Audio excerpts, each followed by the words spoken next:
Muy buenos días, queridas amigas imprescindibles, queridos amigos imprescindibles. Y muchas gracias por volver a acudir aquí a uno de nuestros desayunos, el octavo ya, desayunos ODS, Mediapost. Agradecer, como siempre, Marta, la relación que tenemos tan especial y la colaboración que nos permitís hacer con vosotros, con la Red Española de Desarrollo Sostenible. Muy bienvenidos todos, senador Fabra, muchas gracias por tu asistencia. Y hoy vamos a hablar de otro objetivo de desarrollo sostenible, el número 7.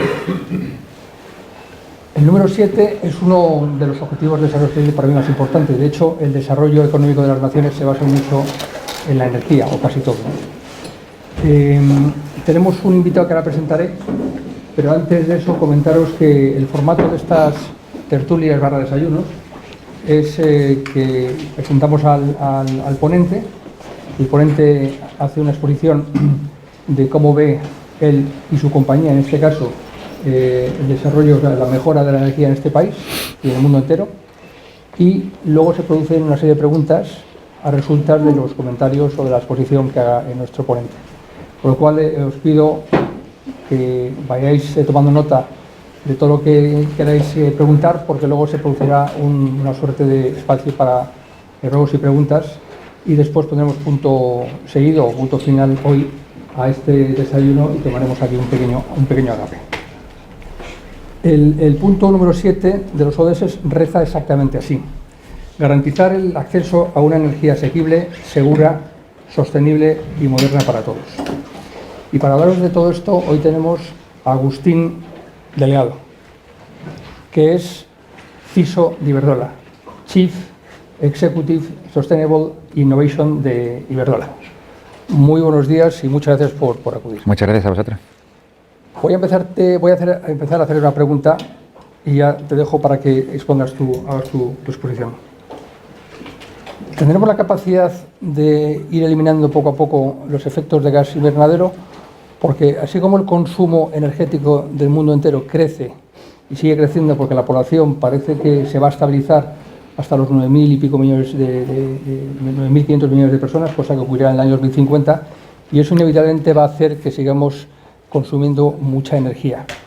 Y aunque ya hay mucha capacidad de energía sostenible instalada en los países, España en eso es pionero, con casi un 40%, pero parece que las grandes potencias, y me refiero a las grandes potencias económicas que ya no son pobres, por así decirlo, China y Estados Unidos, tienen reticencias en ir reduciendo su emisión de efecto invernadero, y al mismo tiempo hay una grandísima oportunidad para que los países en desarrollo se entren en el proceso de mejora de sus sociedades, ya consumiendo de una forma mucho más sostenible. Es decir, parece que es más sencillo que los países en desarrollo, como en el caso de Sudamérica, entren a tener una energía mucho más sostenible que no los países desarrollados que tienen reticencias. ¿Cómo eres de optimista y qué nos puedes decir al respecto? Vale, digamos que en el ámbito de la energía yo veo dos mundos muy distintos. El mundo de los países ya desarrollados, o que llamamos ya desarrollados, que durante mucho tiempo hemos emitido mucho y que somos, y eso hay que reconocerlo, somos los principales responsables del problema que tenemos del cambio climático. Si lo que se llama el carbon budget, o el presupuesto de carbono que hay en la atmósfera, de las 450 partes por millón que son, entre comillas, el límite, y estamos en 420, si no recuerdo mal, pues los países en desarrollo somos los principales causantes de haber emitido tanto, y sin embargo pues somos los países que digamos vamos a tener, entre comillas, al principio más fácil reducir nuestra huella de carbono.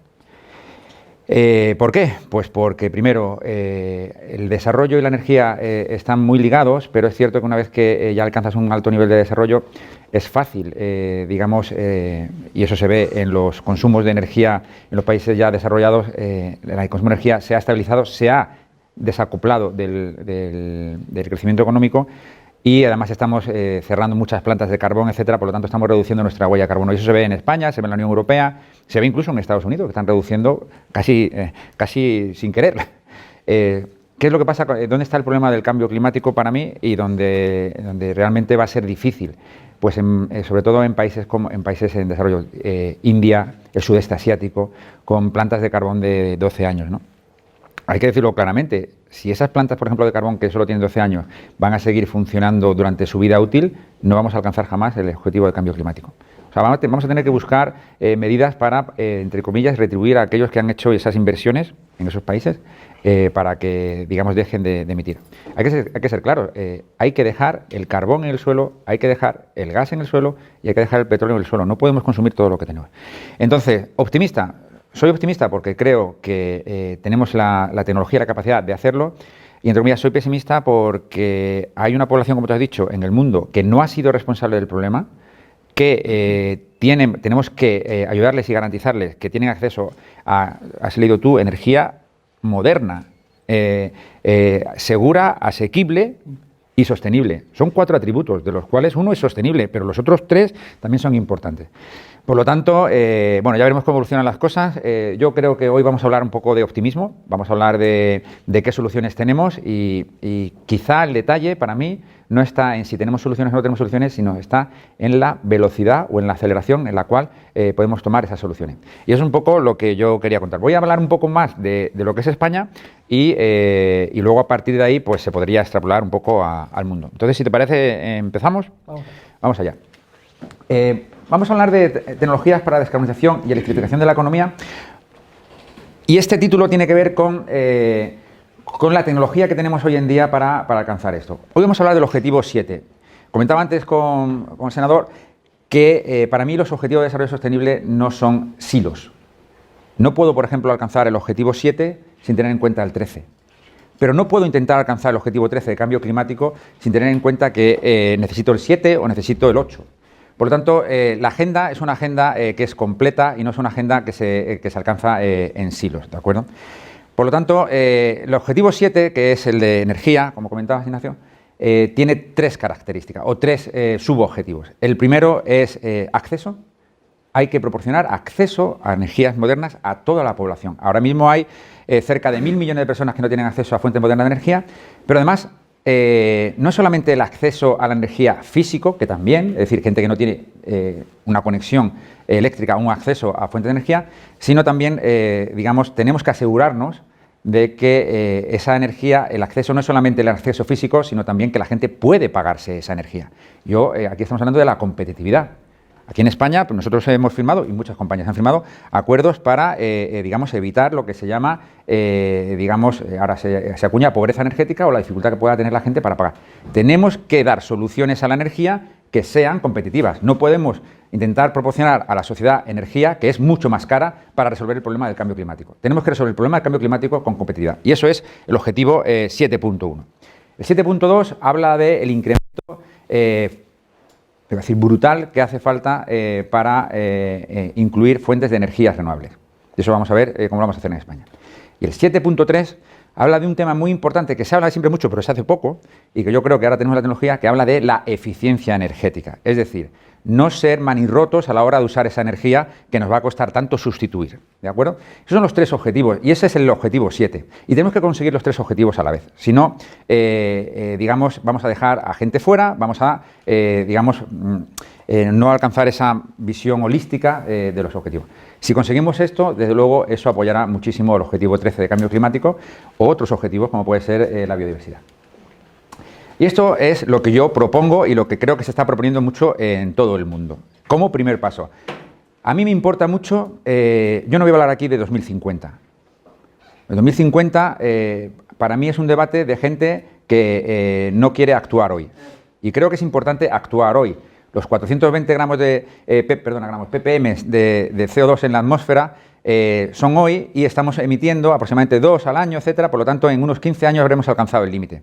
A mí 2050 me interesa, pero cuando he resuelto 2030, que es el límite, entre comillas, que establece el Plan Nacional Integrado de Energía y Clima de España, pero es el límite que también establecen los Objetivos de Desarrollo Sostenible, que es la Agenda 2030. ¿Vale? Por lo tanto, vamos a hablar de qué podemos hacer de aquí a 2030. Y Y luego, si queréis, también podemos hablar de otros debates de 2050, ¿no? Cuando la gente dice, pero es que la aviación, bueno, pues la aviación, ya veremos qué pasa con la aviación y vamos a investigar en temas de aviación, pero ¿qué podemos hacer hoy? Entonces, ¿cuál es la fuente, entre comillas, renovable, sin combustible, sin CO2, más fácil que estamos teniendo para descarbonizar el sistema energético? Y eso son la electricidad renovable. Y aquí nosotros hablamos principalmente de 3 tecnologías renovables: solar, eólica, en su vertiente en tierra y en su vertiente en el mar, y hidráulica. Esos 3 componentes van a permitir, y luego lo comentaremos, que, por ejemplo, en España el 75% aproximadamente de la electricidad en 2030 provenga de fuentes renovables. Eso no es una transición energética, eso es una revolución energética en nuestro país. Eso no es un deseo. Las compañías estamos invirtiendo para que esto sea realidad y es posible que se haga incluso antes del 2030. Por lo tanto, en España vamos a ser capaces de generar el 75% de nuestra energía eléctrica con fuentes renovables. Todo lo que venga a través de un enchufe va a ser prácticamente renovable. ¿Y qué pasa con el 25% restante? El 25% restante es posible que necesitemos gas. Pero ya solamente será un 25%, es decir, en 2030 habremos conseguido descarbonizar todo el sector eléctrico. ¿Vale? Luego os contaré un poco por qué digo esto, pero sí que va a suceder, ¿no? Iberdrola, por ejemplo, pero muchas otras compañías. Cuando pongo ejemplo de Iberdrola es porque lo conozco más, pero es todo el sector. Hemos abierto la planta fotovoltaica más grande de Europa en Extremadura en el mes de enero, 500 megavatios. Pero vamos a construir otra el año que viene, 530 megavatios. Pero no solamente eso, es que tenemos un plan de desarrollo enorme y todo el sector. Entonces, una vez que vamos a tener esta energía eléctrica renovable, que va a ser, lo diré luego, renovable sostenible, renovable competitiva, más barata que la energía que tenemos ahora, y segura, es decir, no dependeremos ni mucho menos de que el sol salga o de que el viento sople, sino que todas a la vez seremos capaces de proporcionar 24 horas 7 la misma calidad de suministro que tenemos ahora, y eso es importante. Una vez que tengamos esta electricidad renovable, que somos capaces de tenerla para el año 2030, lo siguiente es, bueno, yo puedo tener mucha electricidad renovable, pero si seguimos utilizando los coches de combustión interna o si seguimos utilizando las calderas de gas, quemando gas para la calefacción o para la industria, no estoy cambiando de verdad el uso final de la energía. Por lo tanto, tenemos que ir a las tecnologías de demanda también y tenemos que promocionar o hacer posible lo que se llama el fuel switching, que básicamente es cambiar cómo usamos la energía para intentar utilizar esa energía renovable. ¿De acuerdo? Y ahí pues hablaremos de 3 cosas. Del vehículo eléctrico, qué capacidades y qué posibilidades tenemos de vehículos eléctricos, de bomba de calor y de generación distribuida. Que la gente tenga también la capacidad de instalarse paneles solares fotovoltaicos en sus casas para producir su propia electricidad también. ¿De acuerdo? Y esto quizá es un poco más técnico, pero una demanda, digamos, superior y una generación más flexible va a necesitar también de un sistema eléctrico más robusto, más inteligente y con más capacidad de almacenamiento, que pues creemos que seremos capaces de tenerlo. Bueno, entonces, este es cómo va a ser el sector eléctrico en el futuro, en el año 2030, según el Plan Nacional Integrado de Energía y Clima. Entonces, aquí podéis ver cómo el 74% de producción va a ser renovable en 2030. Esto es eólica, esto es solar, esto es hidráulica, y el 25% que queda prácticamente son los ciclos combinados de gas. ¿De acuerdo? Y con esto vamos a ser capaces de producir el 74% de nuestra energía. Y esto se va a construir. Quiero decir, y no hace falta subvención ni hace falta nada. El sector privado va a construir esto de forma competitiva. No solamente eso. Esta matriz de generación va a producir electricidad en lo que se llama el mercado mayorista a precios posiblemente más baratos que lo que tenemos hoy en día. Por lo tanto, ese factor clave que yo decía, no podemos hacer que la gente tenga energía renovable pero que sea mucho más cara, vamos a hacer lo contrario. La gente va a tener energía renovable y va a ser más barata. Y eso yo creo que es importante. ¿De acuerdo? Pero claro, partimos de una matriz en la cual solamente el 23% de la energía que se utiliza en España es eléctrica. El resto es petróleo y es gas. ¿vale? Entonces tendremos que pasar de un consumo final de energía eléctrica del 23% a un consumo mucho mayor, porque si no, es el consumo que hacemos la sociedad, los particulares, las administraciones, las empresas, etcétera, seguirá produciendo CO2. Podemos producir energía eléctrica muy renovable y barata, pero hay que cambiar todo esto también, ¿de acuerdo? Entonces vamos a hablar de cómo es posible. Voy a dar unas pinceladas solamente para que veáis que lo que estoy diciendo que se va a hacer, por qué digo que se va a hacer, ¿de acuerdo? Vamos a hablar un poquito de las tecnologías para descarbonizar la electricidad y luego hablaremos de las tecnologías para electrificar la demanda. Si tenéis preguntas, me interrumpidme porque esto es más bien un debate más que una presentación así. Solamente deciros que pensamos que la energía solar fotovoltaica en el mundo se va a multiplicar por 4 de lo que tenemos ahora en los próximos 10 años y sus costes van a bajar el 30% y posiblemente más. Estos son incluso conservadores. Hoy día, energía solar fotovoltaica que con otra tecnología. Y la segunda tecnología más barata, la eólica. Por eso, esto es una frase que voy a decir que es significativa. En España no se va a construir ya nunca más una central de combustible fósil para producir electricidad. Puede construir alguna cosita particular. Pero en España lo único que se va a hacer ahora es cerrar centrales de combustible fósil. Todo lo que se va a construir ahora va a ser renovable. Pero ¿se va a construir por qué? Porque es bueno para el medio ambiente, porque nos lo pide la sociedad, pero es que porque es más competitivo. Y esto es lo bueno que tiene, digamos, lo que tenemos que aportar también las empresas y la tecnología, y es aportar soluciones que sean más competitivas.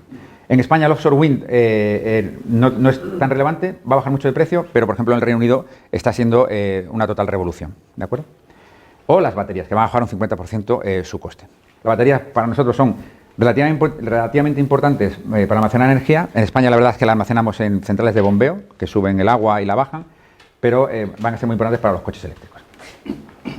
Y en esto no me voy a detener, pero solamente deciros que las reducciones de costes en las cuales nosotros nos basamos están fundamentadas en la tecnología que están desarrollando los fabricantes en todo el mundo, principalmente en este caso en fotovoltaica en China. Y hay tecnologías en toda la cadena de valor. En toda la cadena de valor. Por lo tanto, no voy a ir sobre ellas, pero todos los fabricantes y se ve claramente que va a reducirse el coste de la fotovoltaica de forma exponencial. De tal forma que en 2030 la fotovoltaica será posiblemente, casi con toda seguridad, la energía más barata en todo el mundo. Salvo en las zonas con poca radiación, como puede ser el norte de Europa o en el sur del Polo Sur, ¿no? Pero va a ser la tecnología más barata. Y aquí, bueno, tenemos ciertas evoluciones del CAPEX, etcétera, pero bueno, solamente deciros que nosotros esto lo tenemos asumido y lo estamos incorporando en nuestros modelos de costes de energía, porque nos afecta a la hora que vendemos el precio. Tened en cuenta lo que estoy hablando de una compañía eléctrica que vendemos electricidad y os voy a decir que mi producto va a ser más barato. Por lo tanto, estas cuentas las hemos hecho. Lo siguiente es la energía eólica. La energía eólica que vemos en nuestros campos, etcétera, también está reduciendo los costes mucho. Palas más grandes, torres más grandes, potencias más grandes que van a reducir el coste aproximadamente un 30%. Esto es interesante porque os he dicho que la fotovoltaica es la energía más barata, pero la energía eólica es la segunda energía más barata, pero la más barata durante muchas horas, por ejemplo por la noche, cuando no hay sol. O por ejemplo en aquellas zonas en las que hay menos sol. Por lo tanto, la energía eólica es la energía más barata durante el mayor número de horas. Y no solamente, bueno, y aquí tenéis un poco también igual, todas las tecnologías que están desarrollando para reducir o bien el coste de inversión, o bien la operación, o bien incrementar el número de horas, que es importante, el incremento del número de horas. Antiguamente, los parques eólicos se ponían sobre todo en zonas pues en zonas elevadas. En zonas elevadas, porque ahí es donde soplaba más el viento. Con las nuevas máquinas se pueden poner en muchísimos más sitios. Porque factor de capacidad, porque los rotores son más grandes. Por lo tanto, eso habilita que haya mucho más sitio donde se puedan poner energía eólica y haya capacidad suficiente. Igual, un análisis de cómo va a crecer y la reducción de los costes, ¿de acuerdo? Y lo mismo para la eólica offshore, no me voy a entretener. Solamente deciros que, por ejemplo, en India los costes de la eólica están batiendo récords, ¿no? Y son capaces, por supuesto, son más baratos que el nuevo carbón que se pueda llegar a construir y en algunos casos son más baratos que plantas realmente ya construidas. ¿De acuerdo? Entonces, Tenemos dos energías, aparte de la hidráulica, en aquellos países en los que la tengan, como Brasil, como podemos ser en España, como puede ser Francia, Suiza, en los países que la tengan, entre la hidráulica, la eólica y la solar, fácilmente en 2030 pueden asumir el 70%, 75% de la producción eléctrica. Y esto no solamente en España, va a ser en España, es en Portugal, es en Francia, es en Italia, es en la costa este de Estados Unidos, es en la costa oeste de Estados Unidos y es en muchísimos países, ¿de acuerdo? Pero China no, China mucho menos. Hay, como decía, fíjate que me he referido principalmente a países, digamos, que ya tienen un sistema consolidado y que, digamos, la demanda no está creciendo mucho. Cuando la demanda crece mucho, como pasa China o como pasa India, casi me preocupa más India que China. Cuando la demanda crece mucho, no solamente tienes que poner centrales renovables para cubrir la demanda que tienes, sino la demanda creciente. ¿Vale? Y entonces, aunque están construyendo mucho, todavía se tiene que desarrollar más el sector para que empiece a haber una sustitución. Pero el principal inversor en energías renovables del mundo es China. Y uno de los más importantes es India. Lo que pasa es que la instalación de nuevas fuentes renovables no da para cubrir la creciente demanda que ellos tienen. A ver, el consumo de energía per cápita de indios y chinos es mucho menor que el nuestro. No les podemos pedir a ellos que tengan un nivel de vida mucho peor que el nuestro por el cambio climático cuando los responsables hemos sido nosotros. Tenemos que intentar, y esto yo creo que es una cosa. Se dice muchas veces que Europa solamente es el 8% de las emisiones, ¿no? El 9%, y que si Europa baja las emisiones, pues tampoco va a tener tanto efecto en el mundo porque es global. Yo eso lo rebato, porque es verdad en términos absolutos, pero las tecnologías que nosotros estamos desarrollando aquí, el tirón que damos de los fabricantes a la hora de desarrollar estas innovaciones que os ponía aquí, etcétera, crea, digamos, una reducción de costes que se traslada directamente a los proyectos en otros países. Por ejemplo, México, por decir un ejemplo en el que también nosotros estamos. México ha tenido uno de los costes de subastas de energía solar fotovoltaica más baratos del mundo. $20 o menos, ¿no? Para que os hagáis una idea, los costes medios del pool en España son 50 euros por megavatio hora. Estoy diciendo que en México ha habido 20 euros, ¿no? Menos de la mitad de los costes. ¿Se han gastado algo de dinero, por ejemplo, en tirar de la tecnología, etcétera? No, solamente que cuando ellos han hecho una subasta se han aprovechado en el buen sentido de la palabra, o se han beneficiado de la reducción tan grande que ha habido de costes porque Europa o Estados Unidos han tirado mucho de la tecnología. Por lo tanto, yo lo que creo es que el liderazgo en la implementación de este tipo de soluciones en países en desarrollo, va a favorecer y a tirar de los países en vía de desarrollo y les va a hacer una transferencia efectiva de tecnología. Muchas veces pensamos que hay que hacer transferencias de dinero y yo creo que casi es más importante hacer transferencias tecnológicas, ¿no? En el foro de Davos la semana pasada estuve hablando con la ministra de Energía de Colombia que han hecho una subasta de renovables a precios baratísimos. Y es la primera vez que ponían renovables, salvo hidráulica, en el país. Por lo tanto, yo creo que eso va. Almacenamiento de energía, que va a ser necesario. Aquí tenéis las tecnologías. Para mí, las dos que van a, digamos, ser necesarias son bombeo y baterías. Son las principales para 2030, ¿de acuerdo? Luego podemos hablar de otras tecnologías, pero para 2030, para mí, estas son las dos que van a ser más importantes. El bombeo hidroeléctrico y baterías. En baterías, igual, ¿no? Las baterías se habla mucho de ellas, van a ser muy importantes para los vehículos eléctricos. En las baterías no se ha investigado mucho todavía. Las baterías, teníamos en nuestros coches baterías de plomo, que son las baterías que inventaron, casi la que inventó Volta en su día, y empezó a desarrollarse un poco el tema de las baterías por los dispositivos electrónicos, los teléfonos móviles, los ordenadores, etcétera. De hecho, las pilas que lleva un vehículo de Tesla son muy parecidas a las que llevan los ordenadores. Se han aprovechado esa economía de escala. Ahora está entrando mucho dinero en investigación en baterías. Por lo tanto, nuestra expectativa, los precios en las baterías han bajado un 80% en los últimos años y van a seguir bajando. Esto va a permitir, y luego lo haremos, por ejemplo, que los vehículos eléctricos en el antes del 2025, 2023, 2024, posiblemente tener un vehículo eléctrico sea más barato que tener un vehículo de combustión interna. ¿Vale? Estamos hablando de un plazo de menos de 5 años. Y yo creo que la batería va a ayudar mucho en eso. Y aquí veis la reducción de los costes, etcétera. Bueno, no voy a detenerme. Y el bombeo, que nosotros lo que pretendemos también con el tema del bombeo es que se utilice cada vez más porque es una fuente muy barata de almacenar mucha energía eléctrica. Mucha energía eléctrica. ¿Vale? Tenemos bombeos pues en La Muela, pero estamos construyendo el mayor complejo hidroeléctrico de Europa. Se está construyendo ahora mismo en Portugal, lo está construyendo Iberdrola. Son bombeos de 800 megavatios. Es energía almacenada de forma masiva. Agustín, ¿esto permitirá que España sea una gran exportadora? Bueno, yo creo que lo primero que tenemos que hacer en España Para exportar, digamos, entre comillas, tiene que tener muchas conexiones, pero lo que tenemos que hacer es sustituir, dejar de importar. España importa 40.000 millones de euros hoy en productos energéticos. ¿Perdón? No, 40.000 millones de productos petrolíferos. No, 40.000 millones de productos petrolíferos, principalmente petróleo y gas. Un poco de carbón.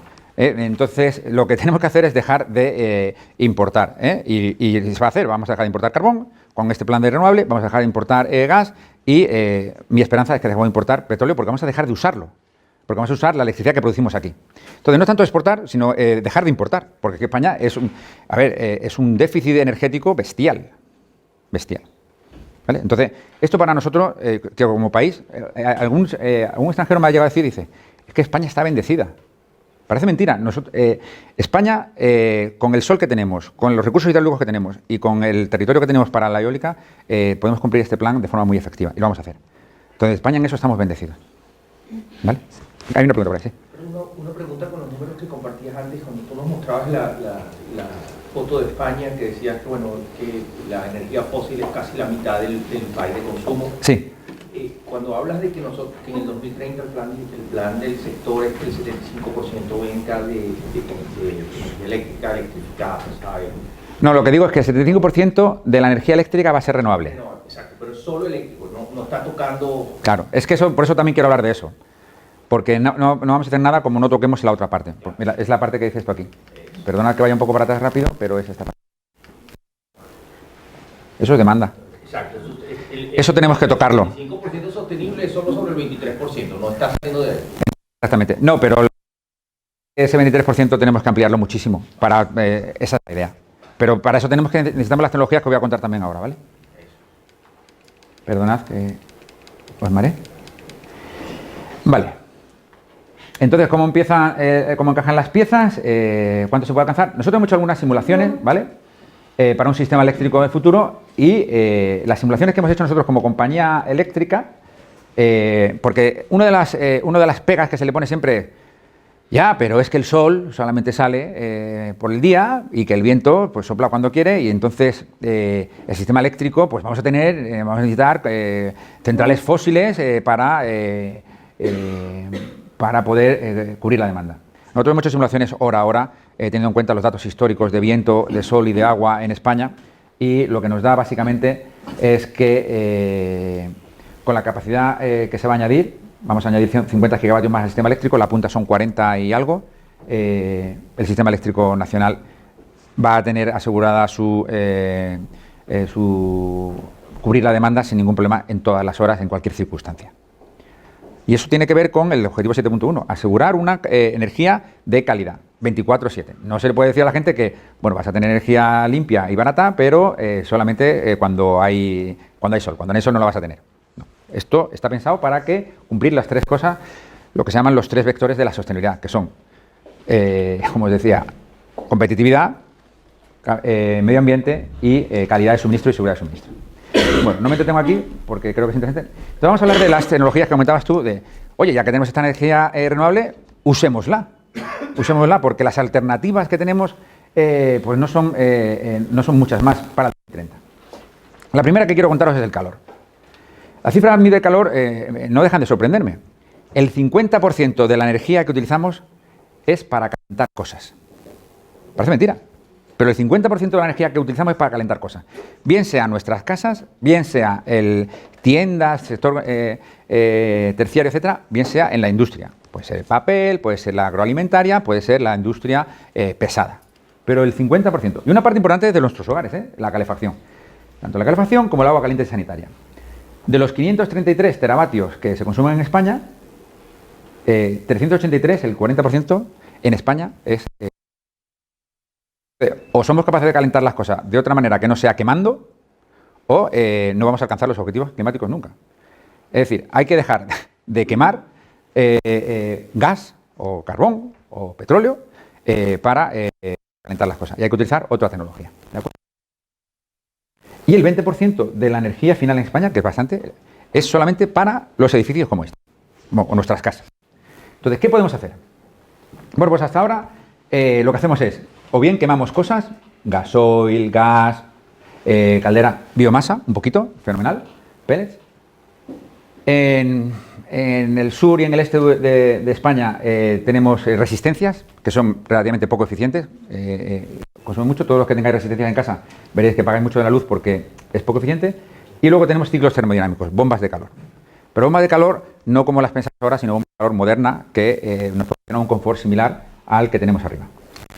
Y esto ya está sucediendo. Es decir, el cambio tecnológico está sucediendo. No es fácil porque hay un stock de viviendas y de sistemas construidos muy grande, pero el nuevo Código Técnico de la Edificación, que se aprobó en diciembre, casi hace que para vivienda nueva y gran rehabilitación el sistema más eficaz y más eficiente sea poner una bomba de calor, posiblemente aire-agua. ¿Agua por qué? Para utilizarla en radiadores o en suelo radiante, porque eso es lo que la gente está acostumbrada y le da más confort.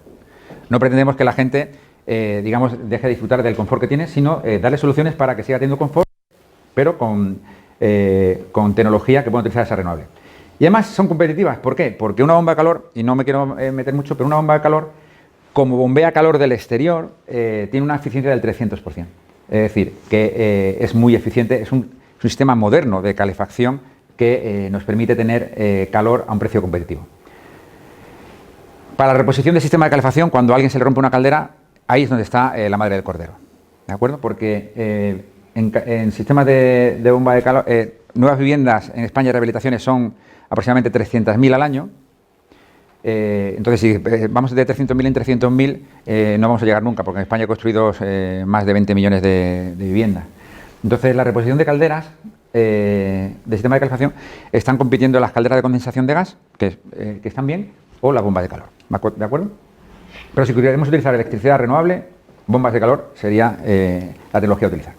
¿Y por qué? Pues mira, aquí tenemos la comparación. En emisiones de CO2 por kilovatio hora, una caldera de gasoil tiene 300 gramos de CO2 por cada kilovatio hora de calor que produce, una caldera de gas 250, y una bomba de calor con el mix que os estoy contando de generación de energía eléctrica en 2030 tiene 15. Entonces, aquel que quiera, digamos, tener calor sin producir gases de efecto invernadero, pues debería apostar por la bomba de calor. Pero no solamente por eso, sino porque también en términos de coste, a pesar de que el gas es mucho más barato que la electricidad, ahora, aunque la electricidad, como os he dicho, va a bajar, pero en términos de coste de la calefacción van a ser similares, porque la eficiencia juega a favor de la bomba de calor. Por lo tanto, la bomba de calor es la tecnología que tenemos hoy en día. ¿Habéis oído hablar de la aerotermia? Es la tecnología que tenemos hoy en día para poder aprovechar la energía renovable que vamos a producir en España y eliminar la combustión de nuestros hogares del sector terciario e incluso del sector industrial de baja temperatura. Y el único problema que tenemos es que hay un stock de viviendas ya construidas y de sistemas ya construidos que hay que ir renovando. Y ahí es donde, digamos, tenemos que trabajar para que ese stock se vaya renovando, no con calderas de gas, sino con bombas de calor. ¿De acuerdo?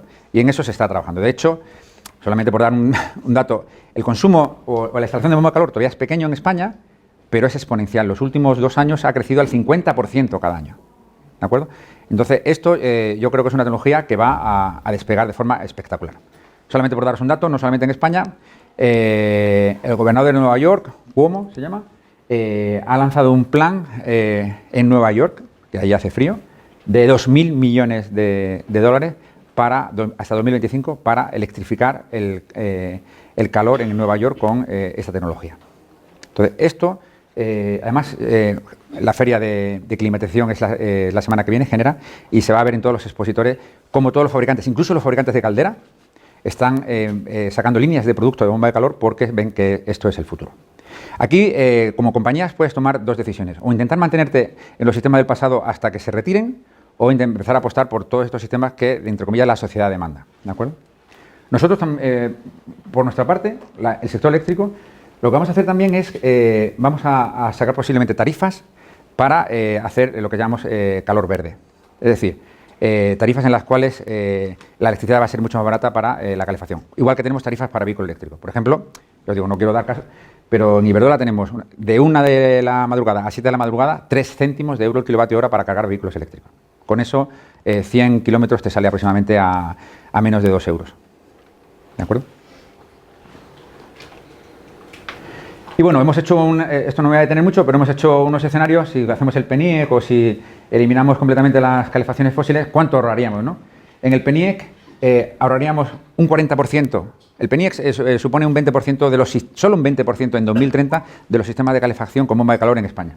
Pues ya ahorraríamos un 40% de los gases de efecto invernadero del sector, mejoraríamos la eficiencia energética un 20% y ahorraríamos en importaciones 1.200 millones de euros en importaciones de gas.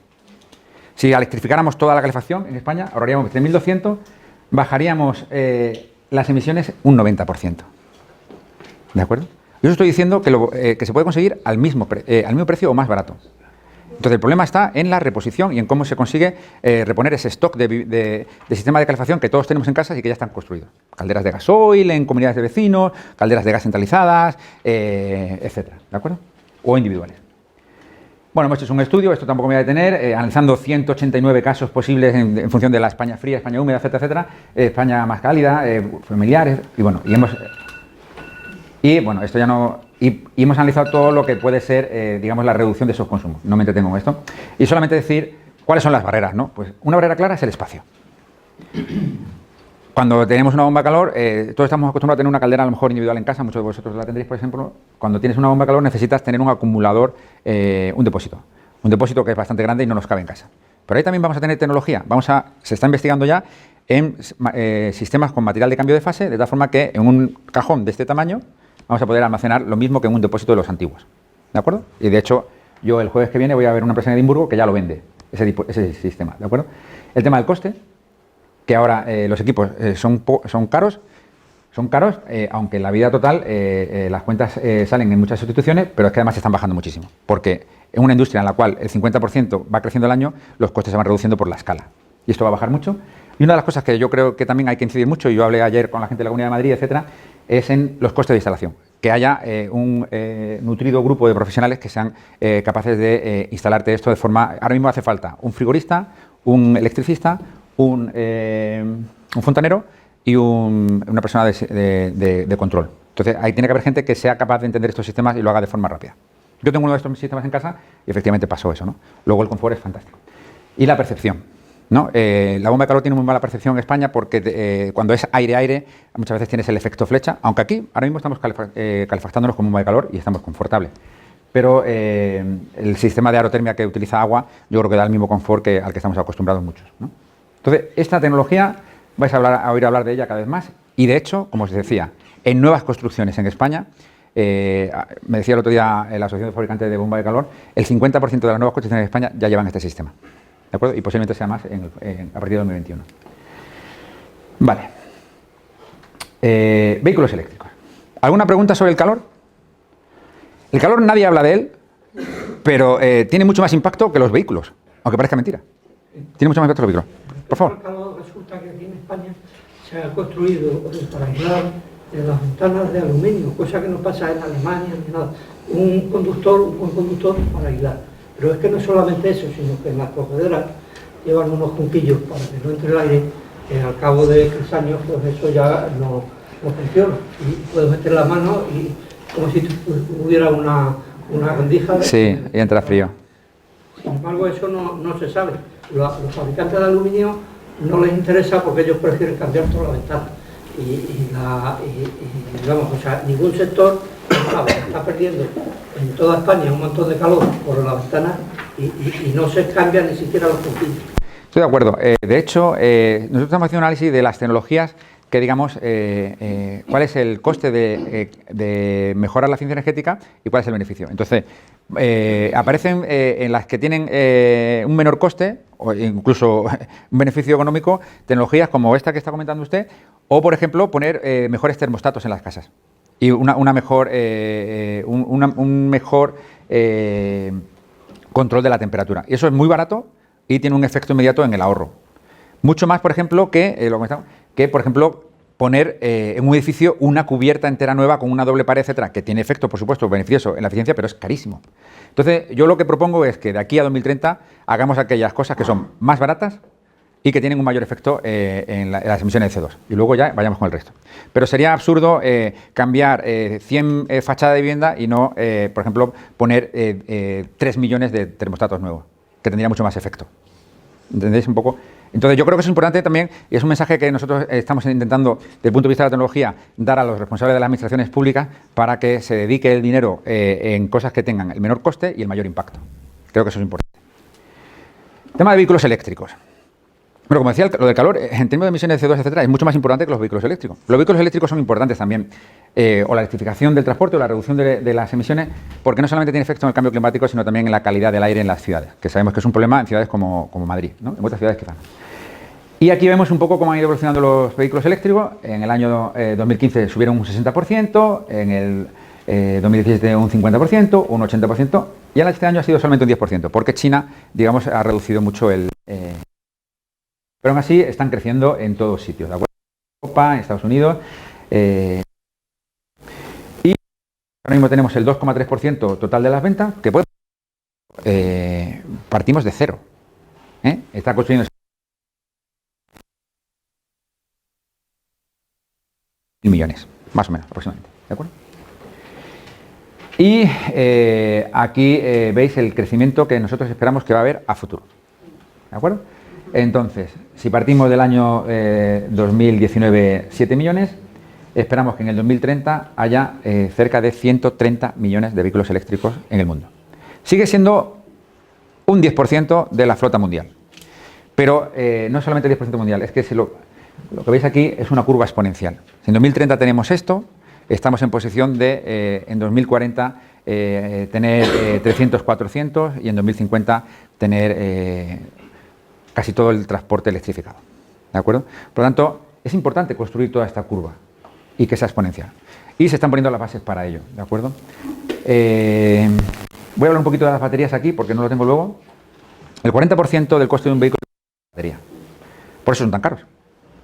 ¿Vale? Las baterías que se han estado poniendo hasta ahora, la tecnología es mucho de la tecnología de los ordenadores, de los teléfonos móviles, etcétera, y que se está desarrollando ahora para los vehículos eléctricos.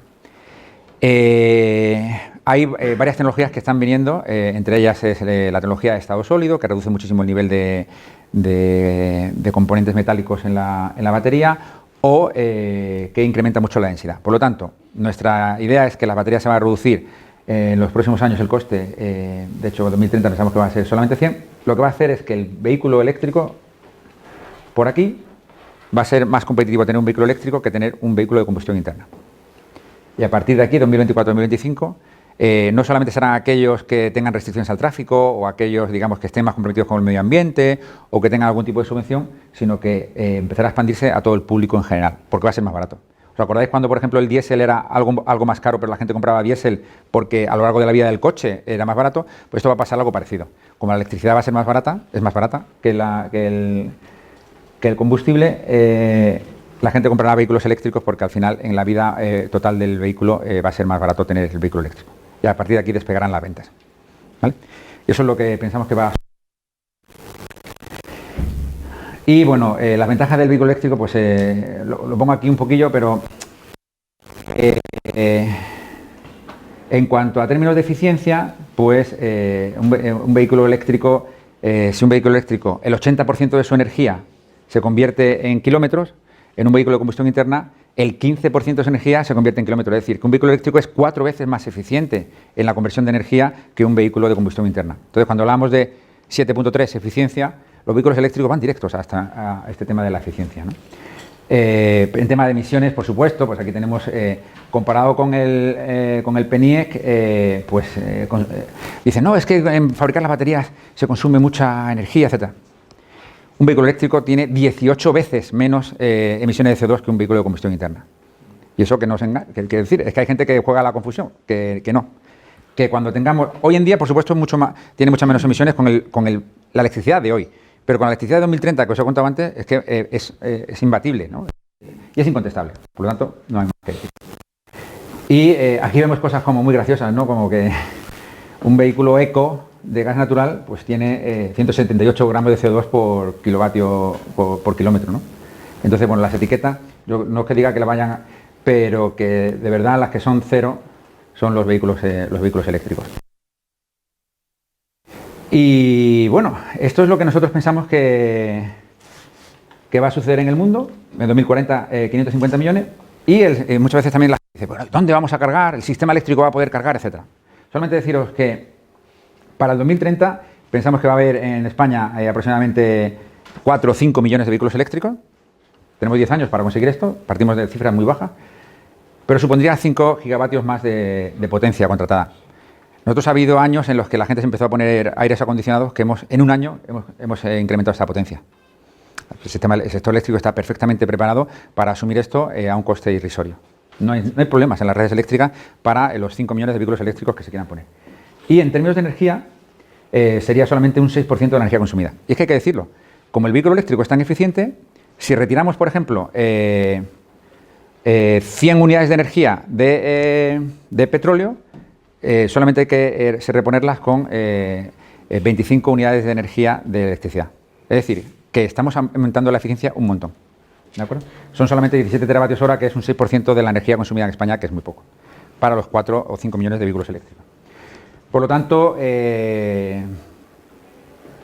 no hay ningún problema desde el punto de vista de electricidad, del sector eléctrico, de proporcionar esta demanda, y lo único que está, entre comillas, estamos a la espera de que en los próximos 3, 4 o 5 años empiece a despegar de verdad la demanda de vehículos eléctricos, ¿de acuerdo? Por la reducción de los costes.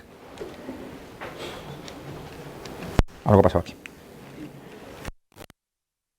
¿Importa pasarme la diapositiva? Es que no funciona.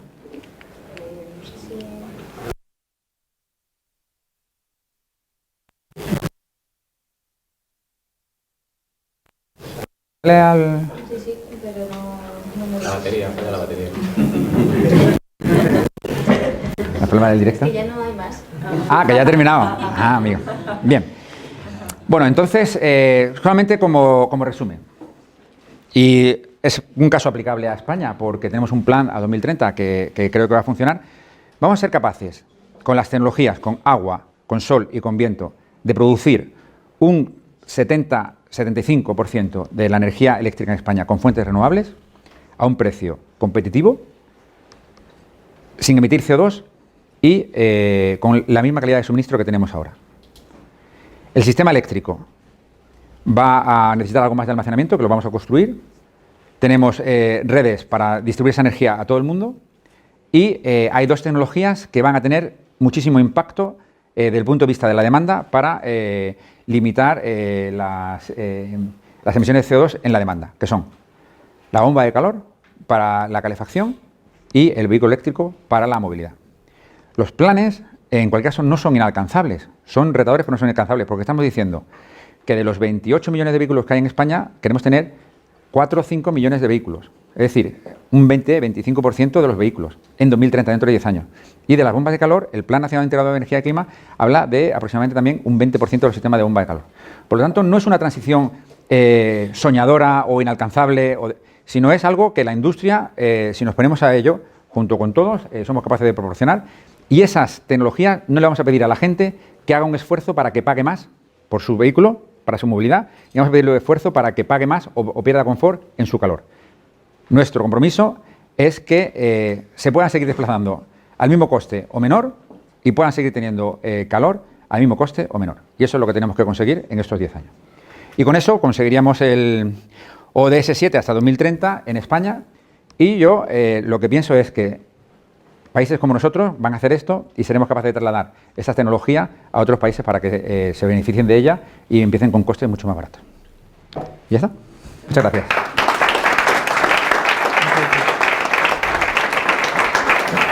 Vamos con más preguntas. Sí. Muchas gracias por la exposición. A mí me gustaría, en este tipo de exposiciones, ¿no?, que me interesan mucho, y además yo soy electricista, es decir, ingeniero eléctrico, como va la electrónica me apasiona. Siempre datos numéricos. ¿Cuál es el precio, el coste de las cosas? Porque hemos hablado, pues hablar de más barato, la palabra barato y más barato y reducción de costes, Sí. la has utilizado muchísimo a lo largo de la exposición, ¿no? Pero digamos que el ser humano nos basamos más en las percepciones y en las sensaciones más que en los datos. Correcto. Y a veces esos datos es verdad que hay que contrastar. Hasta el momento, en los 10 últimos años de vida, pues el coste de la energía eléctrica ha subido. Correcto. Ha bajado. Es correcto. Y la eficiencia energética ha mejorado. Es decir, los molinos de viento han sido mucho mejores, los costes han debido bajar, la energía fotovoltaica también ha debido bajar y, sin embargo, ha subido la energía eléctrica. No ha bajado nunca, en ningún caso en estos 10 últimos años. Has hablado del 7.1 y es imprescindible. Yo creo que es el hándicap que tenemos, que tenéis. Y es el hándicap para convencer a todo el mundo, realmente que la gente se crea ese 7.1, que va a costar menos. La gente no se lo cree, creo yo. Porque Por eso he insistido tanto, sí. Nos está costando más. Solo un dato. El precio del kilovatio hora en baterías de ionlitio, que son el futuro, entre comillas, o el medio plazo, en estos momentos lo más barato en España son 400 euros kilovatio hora. Lo más barato. Tesla dijo en el mes de agosto de este año, en el año 2019, que para sustituir un coche eléctrico de diésel o de combustión por uno eléctrico debería estar en torno a los $100 el kilovatio hora. ¿Vale? Con lo cual todavía queda un camino muy largo para que realmente sea eficiente. ¿Nos podrías dar datos? Sí. No sé si los tienes. ¿Nos podrías dar datos realmente de cuál va a ser el precio del kilovatio hora en el año 2030 o incluso en el año 2025 a todos los que estamos aquí? Bueno, mira, yo solamente te voy a decir, el precio que tú dices del coste de la batería de un litro de 400 es el precio que tiene un particular o una empresa aquí en España. Para un fabricante de vehículos eléctricos, el precio es ahora mismo de 160. Consumidor se le cobra por hora y cuando el precio horario baja, sí que baja, sí que baja. O sea, solo te puedo decir que sí que baja. ¿Qué es lo que pasa? Que hay otro, pero sí que baja, y es que le ha bajado. Siempre, sí. Una pregunta Hombre, es que ha bajado. con respecto a... Da el dato, pero, perdón, disculpa, somos ingenieros. Cuando no teníamos un examen decíamos subía, bajaba. Te he dicho que si el precio, pero si te lo estoy diciendo. Eso es a favor vuestro, es decir, en el momento en que el dato sea coherente y todo el mundo sepa que el coste le va a bajar, eso va a ser masivo, es decir, no es que hay que empujar a la gente va a ir corriendo. Pero si te lo estoy diciendo, si de 50 euros que vale el pool medio... Cuando hablas de 2 euros, lo que nos cuesta 100 kilómetros en un coche eléctrico, cuando la gente se va a costar comprar el coche eléctrico y lo que hace es ponderar y ver todo el precio, incluyendo lo que es el coste inicial, pues incluso en las calefacciones y demás, pues la gente empieza a echarse hacia atrás, ¿no? Insisto, que con el dato de realmente barato y dando el dato y la gente además lo va a sentir, habrá colas para hacer el cambio de calefacción, habrá colas para hacer el cambio de los coches eléctricos y habrá colas para dejar de utilizar el petróleo. O sea, te lo estoy diciendo, el dato, si el medio del precio de la electricidad son 50, ahora mismo lo que se construye en España con fotovoltaica y con eólica está por debajo de 30. Todo el mundo entiende que eso es más barato. Eso es un dato. Que luego si me dices que cómo que se traslada en la factura de la luz, pues se traslada. Yo estoy hablando de la generación. En cuanto al vehículo eléctrico, la energía, ¿cuánto te cuesta a ti el combustible de un coche? ¿7 euros los 100 kilómetros? Más o menos. De un gasoil, un gasolina, por decir algo. Pues para mover un coche eléctrico, suponiendo que tienes el coche eléctrico, son 2 euros o menos. Eso es así. ¿Que ahora mismo el coche eléctrico es más caro que el otro? Sí, y te estoy diciendo que cuando se alcancen los 100, lo que tú has dicho, los $100. Bueno, pues lo que has dicho tú, que ha dicho Tesla, no pasa nada. 100 euros. De precio al usuario. Es decir, cuando se venda la batería, porque eso es lo que cuesta una batería de plomo ácido hoy en día, al usuario, no a Tesla, lo que le cuesta las pilas Samsung que compra a Tesla, a Samsung. Panasonic. Son Panasonic. En este caso. Sí, pero bueno, la batería de plomo ácido y una batería de ion litio no, son dos cosas distintas. ¿Vale? Es como comparar. Yo por si ayuda al debate, luego un ejemplo que Mike además podría confirmarlo. Mike ha estado una temporada larga trabajando en el mundo del transporte. Es un ejemplo cierto. Voy a evitar dar el nombre de la compañía de transportes y también voy a evitar dar el nombre de la compañía de distribución. La segunda la más grande del mundo y la primera es la compañía de transportes más grande de España. Le dice la segunda a la primera: a partir del 1 de enero quiero que toda tu flota de coches en Madrid sea flota eléctrica, que valen un 40% más. Y le dice la compañía de transporte: ¿me puedes garantizar un contrato de 2 años o subir el precio? No. Tú ponte a hacerlo y sigue siendo tan competitivo como ahora. ¿Por qué? Porque nosotros, los ciudadanos, no lo aceptamos. Porque al final los precios suben y nosotros cuando pedimos por esta compañía no queremos ni oír. Por lo tanto estamos hablando de transición y toma de conciencia colectiva que nos cuesta mucho. Porque al final el coche eléctrico también, el industrial, cuando lo renuevas a los 2 años, el otro renueva y vale el 60%. Estos no valen ni el 30%. Con lo cual, el coste que se produce con esa exigencia que le dice una compañía a la otra para que sea más competitiva y más sostenible, se rompe porque nadie de la baraja está a nivel conciencia preparado. Lo digo esto porque yo creo que mucha de la responsabilidad tenemos nosotros. Efectivamente estamos hablando aquí de 3.650 días de transición entre lo que estamos pagando ahora y tal. Yo sí que creo que la energía eléctrica va a costar mucho menos. El tema es que empezamos a hacer y qué inversiones inteligentes no hacemos, porque hay gente que sigue, cuando se siguen vendiendo 1 millón de coches de gasolina en España. En Noruega, digo un poco por si también en suma, el 50% de los coches que se venden son eléctricos. En España el 8%. Es decir, eso también es un problema que tenemos nosotros de ver, es un poco así, ¿no, May? Estrategia. Sí, un poco para los cines. Sí, antes de nada, enhorabuena, porque además en esta hay mucho conocimiento por detrás. Pero sí es difícil dar el dato de muchas cosas, porque estamos sin ver esa visión 360. Por ejemplo, podemos hablar, oye, efectivamente, un vehículo eléctrico, el coste kilómetro puede ser 2 euros a los 100 kilómetros. Es verdad que, oye, el coste de la batería, pero en el caso concreto que está diciendo ahora Ignacio, cuando también tienes que valorar que si con ese vehículo eléctrico tu productividad, porque puedes acceder a un centro de la ciudad, de repente aumentan 5 horas, y esas 5 horas tiene un coste diferente dependiendo de quién es el que está haciendo ese servicio, ¿no? Ese coste también hay que contabilizarlo. Entonces, el TCO es complicado. Yo entiendo perfectamente a Agustín y yo he vivido ese caso. May López, de la Plataforma de Empresas por la Movilidad Sostenible. La realidad es que hay soluciones, hay gente a la que los números les van a cuadrar, otros a los que no. Hay una gestión del cambio, la gestión del cambio siempre también lleva un coste asociado, pero bueno, sí es una alternativa. Sí, solo por si acaso, es cierto que la tendencia para el vehículo eléctrico, turismo, 100% de acuerdo. Quizás me faltaría haber visto también el hidrógeno, que va a entrar y va a entrar a marcar también y a tener presencia en ese 2030, en ese escenario 2030. Para vehículos de esa distribución que comentaba Ignacio, a día de hoy todavía es más complicado, esos plazos se alargan, pero bueno, sí es una realidad que tenemos que afrontar, que es que gestionar ese cambio, porque la calidad del aire, el CO2 se podrá todavía cuestionar, pero la calidad del aire y la salud ya no es cuestionable. La administración ya no puede dar marcha atrás, ni aunque localmente quiera, a nivel europeo ya no hay marcha atrás. Por lo tanto, esos datos que buscamos para decir, venga, esto es rentable, es que muchas veces va a ser uno, o lo haces o no vas a poder trabajar, o lo haces o no vas a poder. No, pero es que yo no estoy de acuerdo ahí con eso, ¿eh? La calidad del aire tenemos que dejar de consumir petróleo. No. ¿Nos va a costar más? Perfecto, asumámoslo. Pero lo que no podemos decir es que vamos a mejorar, a día de hoy, vamos a mejorar la calidad del aire y nos va a costar menos.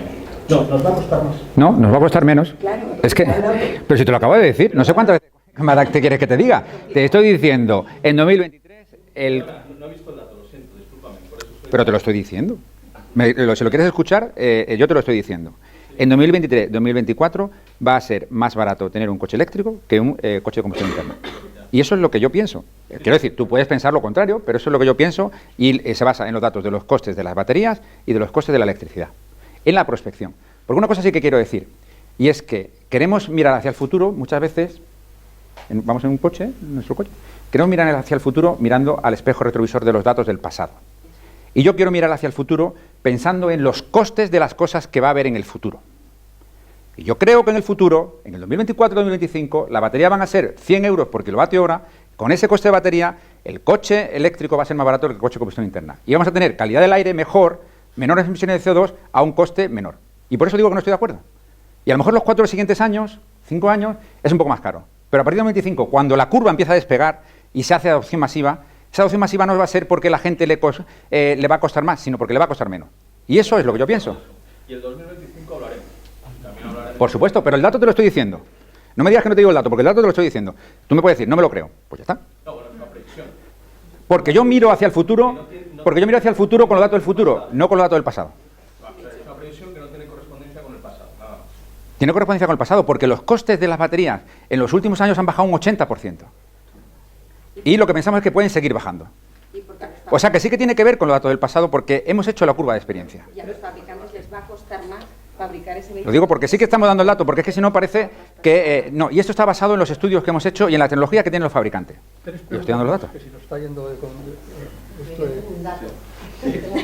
Gracias.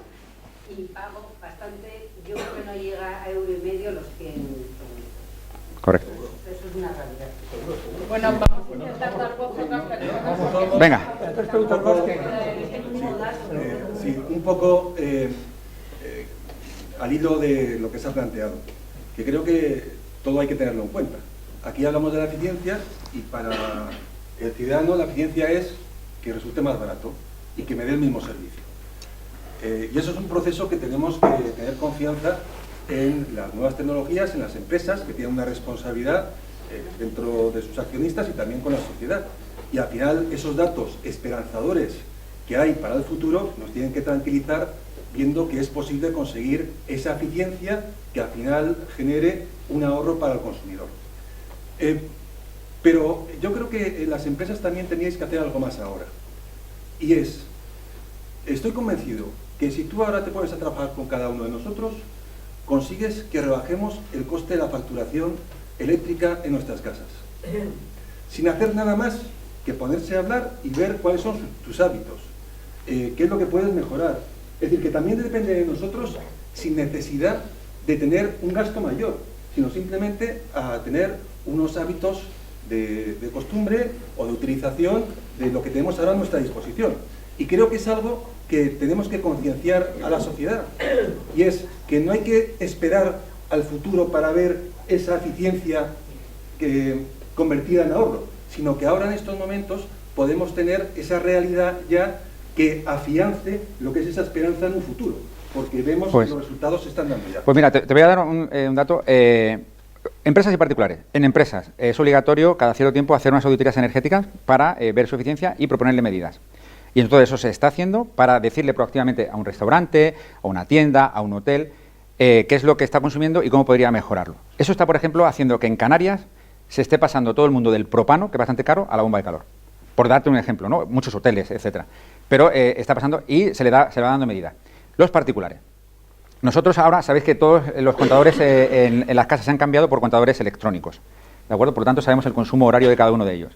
Con esos consumos horarios tenemos las curvas de carga de la gente y macheamos las curvas de carga con la posible producción fotovoltaica. Y le estamos enviando cartas a los usuarios, porque sabemos su dirección, si tienen tejado o no tienen tejado, para decirles cuál sería su caso de negocio para ponerse paneles fotovoltaicos en casa, porque les sale a cuenta. Entonces, estamos siendo proactivos porque ahora la tecnología nos permite, digamos, ser proactivos y ayudar a los consumidores a consumir menos. Puede decir, ¿es absurdo?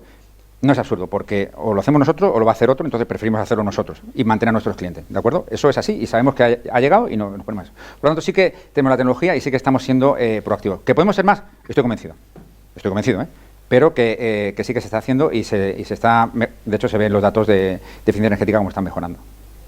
Javier, y una persona por aquí, van dos preguntas. Buenos días, soy Javier Ruiz de la Fundación World Vision. Muchas gracias por la tendencia y por la claridad de la exposición. Como muy bien comentabas, los objetivos de desarrollo sostenible están todos interconectados y también lo local con lo global. Aparte de la responsabilidad en España, debemos tener una responsabilidad con otros países. Totalmente. Para que nadie quede atrás, ¿no? Mi pregunta es doble. ¿Cómo podríamos aprovechar toda la innovación energética y transferencia tecnológica que mencionabas para el desarrollo y la ayuda humanitaria, tu visión en este tema? Y dos, si las empresas españolas están teniendo suficientemente en cuenta integrar este aspecto en la estrategia para este balance de beneficios sociales y beneficios empresariales. Vale, por un lado está, digamos, aquella gente que no tiene servicios energéticos, electricidad o otro tipo de servicios energéticos, que puede pagarlo, pero no hay una empresa que se lo proporciona. Y luego está la gente que, digamos, que necesita ayuda para tener energía básica, ¿no?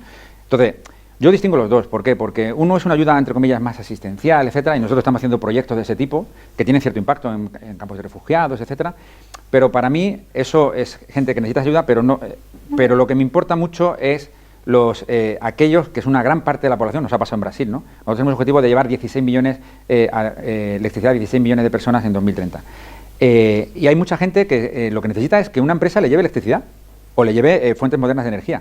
Entonces, eso es en donde nos estamos posicionando. Cada empresa tiene luego su ámbito de actuación. Nosotros, por ejemplo, siendo una empresa multinacional, nos estamos centrando mucho en Brasil y México, ¿no? Y ahora vamos a entrar en Sudáfrica, ¿de acuerdo? Y ahí lo que estamos haciendo es construir muchas renovables, en Brasil construir redes, etcétera, etcétera. pero digamos que también las empresas cada una tiene su, entre comillas, su huella geográfica, ¿no? Pero a mí me interesa mucho la capacidad que tenemos, porque es donde tiene impacto, de llegar a mucha gente con escala, porque tiene sentido. Y luego, por supuesto, siempre tiene que haber, para intentar no dejar a nadie atrás, tiene que haber otro tipo de ayuda que no tiene sentido económico, pero que se tiene que hacer. También estamos trabajando en eso. ¿De acuerdo? Yo soy uno de los que engañaron en su día cuando pasaron del PVPC a una comercializadora. Pero ahora digo, voy a volverme a Iberdrola. Resulta que me quieren engañar otra vez yendo a comercializadora de Iberdrola. Pero hay alguna forma de... es una palabra muy fuerte, ¿no? ¿Hay alguna forma de volver al PVPC? Yo, si le parece, luego me deja el teléfono y le pongo contacto con gente de Iberdrola para que le ayude. ¿Le parece? La otra pregunta es, la bomba de calor es el futuro, pero hay un problema que es la instalación. La instalación muchas veces se instala mal porque se echa el aire caliente abajo cuando el aparato se podía poner arriba, pero eso sale muy caro y la mayoría lo pone abajo. Entonces, lo que pasa con eso es que al echar el calor, te sube para arriba y obligas al vecino de arriba a pagar más luz. Que eso no se cuenta en ningún sitio, y sobre todo en los patios interiores, que tú en el verano antes abrías y entraba fresco, pues si pones una bomba o dos de calor, pues ya no puedes abrir la ventana, o sea, ya no te entra fresco y te tienes que comprar un aparato. Pero ese aparato te obliga a gastar más porque tienes que hacer el paso de pasar de más calor a más frío. Luego los vecinos de arriba pagan más. Bueno, y en invierno pues es al contrario, o sea que genera más frío donde hay... Yo estoy de acuerdo en que a la hora de las instalaciones hay que tener en cuenta en el diseño pues todas las partes que están interesadas. De hecho, pues muchos de los nuevos edificios se están instalando los aparatos en las cubiertas, para evitar este tipo de problemas, incluso evitar problemas estéticos, etcétera. Entonces, estoy de acuerdo en que hay que hacer las cosas bien para que no haya efectos secundarios como lo que está comentando. Amigos y amigas emprendedores, hasta aquí hemos llegado hoy. Muchas gracias. Agustín, ha sido un placer tenerte con nosotros. Gracias.